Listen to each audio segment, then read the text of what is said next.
Snob instructor and poor student. A friend recently reminded me of an incident from a while back. About a dozen years ago, I was on an outdoor safety training course. Canoeing or kayaking or something related. The instructor was being a bit of a tool and going on about buying the best equipment possible, and that money should not be an excuse. Later he took out his fancy knife, told us about its cost, about its features, and his favorite parts. He spent ages talking about the way it was forged, the type of metal and how it was honed. Blah blah blah. Then he asked everyone to do the same. Awkwardly everyone compiled and talked through their knife. He would then provided feedback to them and told them what was wrong with their knife. Finally my turn rolled round. I was a broke-ass student, and my knife was from the barging bin, but was carefully chosen for its task. An emergency. I pulled it out, and then proceeded to provide great detail about the knife. First explaining that the front half had a sharp blade that was great for cutting cheese, to speed mayonnaise or butter, or sharpen a stick. The back half was serrated. This was great for cutting over ripe tomatoes or rope. The strange hook on the front was great for opening plastic packaging. The blade length was great for cutting open the bread roll in one cut. The toggle was useful for holding sunglasses and provide access in an emergency. The hard plastic handle was heat resistant when I needed to quickly rescue the fallen sausage for the raging fire. Finally stating that the price was great, because if it was ever lost, damaged, I could easily replace. Everyone laughed, except the instructor. He was enraged, first picking on that I used it day to day. I simply told him I could resharpen it. Then picking on that it may be damaged when I need it for a real emergency. What is the point of equipment you don't use? This went on for a while. Finally we arrived at quickly sticking it in the fire to save the fallen sausage. He was worried that I could change the temper and it would break. Finally this interaction drew to a close. After about 15 years, I still have this knife. The blade is sharp and handle undamaged. It goes on every 19F my adventures. Like cameras, the best knife is the one you have with you. Same goes for any tool. I have a Whitby sailor's knife that I used to keep clipped to my buoyancy aid. I also encountered many people who balked at its cheapness, preferring their 200-pound Leatherman or Bear Grylls Gerber tools. My cheapo 15-pound knife has never let me down. Cheap 5-pound sharpening tool from eBay has kept it usable. Like yours up. It's half serrated and has a little hook at the back which is designed to slice through a dinghy halyard. And because it was so cheap, I've never been bothered about losing it. It's also probably 15 or 16 years old. Used regularly whilst boating and when prepping rope for teaching kids how to tie knots. So what you're telling me is you bought a knife to not use it? What was the point in buying it then? Quote. That story feels incomplete without a picture of the knife that has lasted so long and is still useful. He was worried that I could change the temper and it would break. And if you did that, you would soften the steel and reduce the odds of breaking it. It takes a little bit more than a few moments in a campfire to change the temper of steel.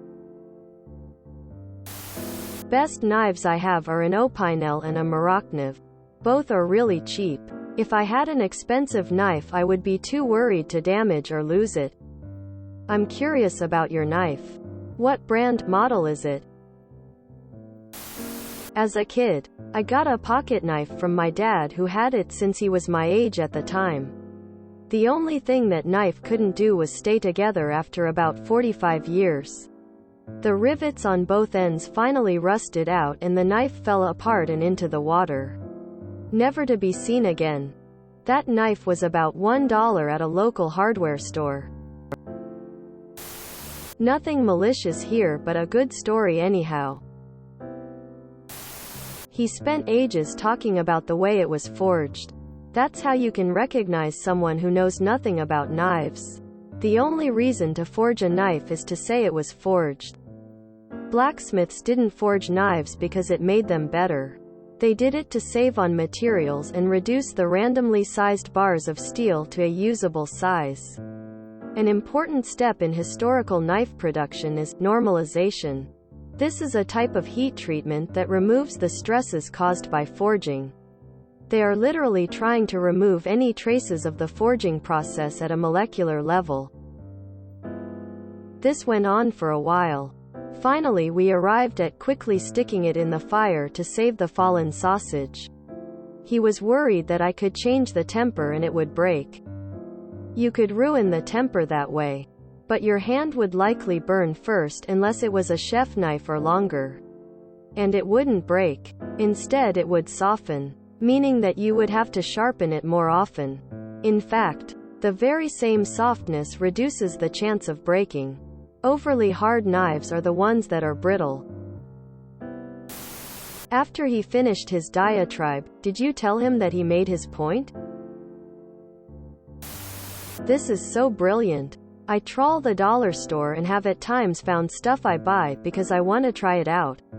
Usually kitchen equipment. What the heck? It's $1. Once I try it out, I know whether or not I want to replace it with something more expensive when, or if, it breaks. Once in a while it doesn't break, and the dollar store version is all I ever need. Thank you. As a person on a tighter than broke college student budget, I buy equipment when I can. If a dollar store item works, I use it until it falls apart. I don't have to have the latest, greatest, most magical item out there. I have things that work. That's the point of tools. They either work or don't.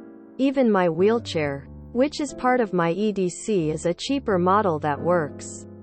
My camping gear is stuff that works for me. For an instructor to basically be a salesperson for the bigger toys is stupid. Hugs. And thank you again. Brilliant. Tempering steel happens between 347 to 662 degrees Fahrenheit and for at least 2 hours. Sausage rescue take mere seconds. If it takes longer than that, it's not worth rescuing. Half serrated Tonto. Always thought it was the most useful blade for day-to-day random things. I'm not a fan of the art knives that just sit there to be looked at. I have a couple that I wear when I dress up in suits, etc. But they're still functional knives. My normal price range is between $75 to $150. It's a poor craftsman who blames their tools. I have some really crappy knives. And some really nice knives. The crappy ones see far more use because I don't care about them. Need to crack a lobster? Crappy knife. Need to crack a coconut? Crappy knife. Need to do a perfect slice on a fillet? Good knife. Need to do a butterfly slice on a fillet that's destined to be cooked well? Crappy knife. What was I talking about? Oh yes. Selecting the right tool for the job. Since the adage is, those who can't do, teach. Then I'd say your old instructor was definitely a tool for the job. I had a manager at my former workplace who was a bit off a knife nerd. He said I shouldn't be cutting cardboard boxes with my knife because it can damage the blade. It was a box cutter with a replaceable razor blade. If you don't mind me asking, what knife are you using? If you enjoyed this video, please check out our playlists full of similar content. Epicaricast is like doom scrolling for your ears. Please like, share, and subscribe.